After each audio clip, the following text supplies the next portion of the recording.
Litis Chica.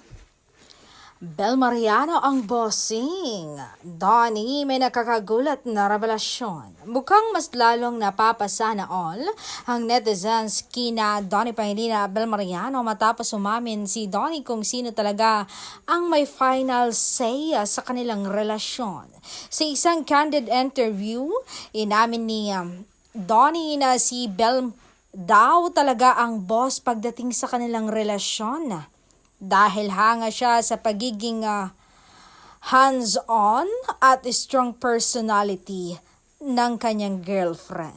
Imbes na ma-insecure, proud pa raw siyang suportahan ang kanyang girlfriend. Bagay na ikinatuwa ng maraming fans online dahil dito umula ng reactions sa social media.